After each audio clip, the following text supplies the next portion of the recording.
Once upon a time there was a little girl. She had a father and a mother and a grandpa and a grandma and an uncle and an auntie, and they all lived together in a nice white cottage with a thatched roof. This little girl had short hair and short legs and short frocks, pink and white striped cotton in summer and red serge in winter. But her name wasn't short at all. It was Millicent Margaret Amanda. But father and mother and grandpa and grandma and uncle and auntie couldn't very well call out Millicent Margaret Amanda every time they wanted her, so they shortened it to Millie Molly Mandy, which is quite easy to say. Now everybody in the nice white cottage with the thatched roof had some particular job to do, even Millie Molly Mandy. Father grew vegetables in the big garden by the cottage. Mother cooked the dinners and did the washing. Grandpa took the vegetables to market in his little pony cart. Grandma knitted socks and mittens and nice warm woolies for them all. Uncle kept cows to give them milk and chickens to give them eggs. Auntie sewed frocks and shirts for them and did the sweeping and dusting. And Millie Molly Mandy, what did she do? Well, Millie Molly Mandy's legs were short, as I've told you, but they were very lively, just right for running errands. So Millie Molly Mandy was quite busy, fetching and carrying things and taking messages. One fine day, Millie Molly Mandy was in the garden playing with Toby the dog, when father poked his head out from the other side of a big row of beans and said, "Millie Molly Mandy, run down to Mr. Mogg's cottage and ask for the trowel he borrowed from me." So Millie Molly Mandy said, "Oh, yes, father," and ran in to get her hat. At the kitchen door was Mother, with a basket of eggs in her hand, and when she saw Millie Molly Mandy, she said, "Millie Molly Mandy, run down to Mrs. Mogg's and give her these eggs. She's got visitors." So Millie Molly Mandy said, "Yes, Mother," and took the basket. "Trow for father, eggs for mother," she thought to herself.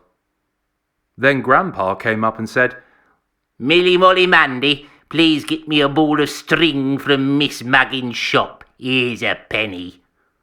So Millie Molly Mandy said, "Yes, Grandpa," and took the penny, thinking to herself, "Trow for father, eggs for mother, string for Grandpa."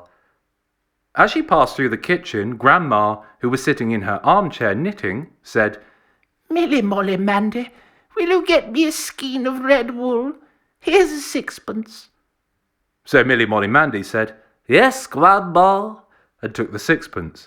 "Trow for father, eggs for mother, string for Grandpa, red wool for Grandma," she whispered over to herself.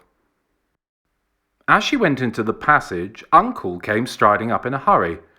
"Oh, Millie Molly Mandy," said Uncle, "run like a good girl to Mr. Blunt's shop and tell him I'm waiting for the chicken feed he promised to send."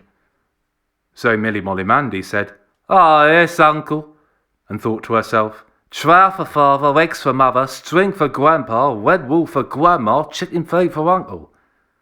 As she got her hat off the peg, Auntie called from the parlour where she was dusting, "Is that Millie Molly Mandy? Will you get me a packet of needles, dear? Here's a penny."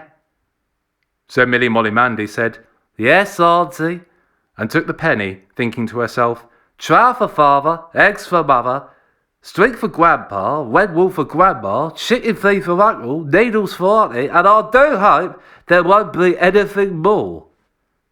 But there was nothing else, so Millie Molly Mandy started down the path. When she came to the gate, Toby the dog capered up, looking very excited at the thought of a walk. But Millie Molly Mandy eyed him solemnly and said, "Trow for father, eggs for mother, string for Grandpa, red wool for Grandma, chicken feed for Uncle, needles for Auntie." "Nah, Toby, you mustn't come now. I've too much to think about, but I'll promise to take you for a walk when I come back." So she left Toby on the other side of the gate and set off down the road, with the basket and the pennies and the sixpence. Presently she met a little friend, and the little friend said, "Hello, Millie Molly Mandy. I've got a new seesaw. Do come on it with me." But Millie Molly Mandy looked at her solemnly and said, Trout for father, eggs for mother, string for grandpa, red wool for grandma, chicken feed for uncle, needles for auntie. No, Susan, I can't come now, I'm busy. But I'd like to come when I come back, after I've taken Toby for a walk. So Milly Molly Mandy went on her way with the basket and the pennies and the sixpence. Soon she came to the Moggs' cottage. Please, Mrs. Moggs, can I have the 12 for father and here's some eggs for mother, she said. Mrs. Moggs was very much obliged indeed for the eggs, and fetched the trowel and a piece of seed cake for Milly Molly Mandy's own self, and Milly Molly Mandy went on her way with the empty basket. Next she came to Miss Muggins's little shop. Please, Miss Muggins, can I have a ball of string for grandpa and a skein of red wool for grandma? So Miss Muggins put the string and the wool into Milly Molly Mandy's basket, and took a penny and a sixpence in exchange. So that left Milly Molly Mandy with 1 penny, and Milly Molly Mandy couldn't remember what the penny was for. Sweeties, perhaps? Said Miss Muggins, glancing at the row of glass bottles on the shelf. But Milly Molly Mandy shook her head. Nah, she said. It can't be chicken feed for uncle, because that would be more than a penny, only I haven't got to pay for it. It must be sweeties, said Miss Muggins. Nah, said Milly Molly Mandy, but I'll remember soon. Good morning, Miss Muggins. So Milly Molly Mandy went on to Mr. Blunt's and gave him Uncle's message, and then she sat down on the doorstep and thought what that penny could be for. And she couldn't remember. But she remembered one thing. It's for Auntie, she thought. And I love Auntie. And she thought for just a little while longer. Then suddenly she sprang up and went back to Miss Muggins's shop. I've remembered, she said. It's needles for Auntie. So Miss Muggins put the packet of needles into the basket and took the penny, and Milly Molly Mandy set off for home. That's a good little messenger to remember all those things, said Mother when she got there. They were just going to begin dinner. I thought you were only going with my eggs.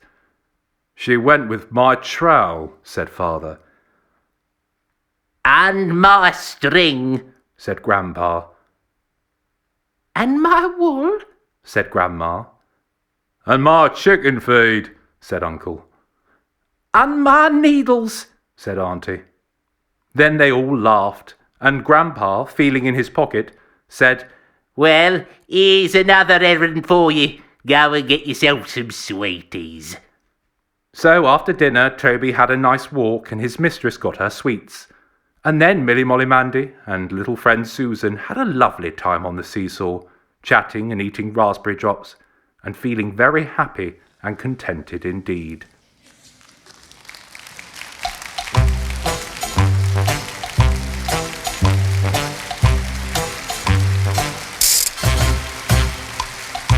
You have been listening to Harry H. Corbett as Milly Molly Mandy, Wilfred Bramble as Grandad, and guest starring Hattie Jakes as Toby the dog. It was written by Joyce Lancaster Brisley and produced by PJ Nichols for the BBC.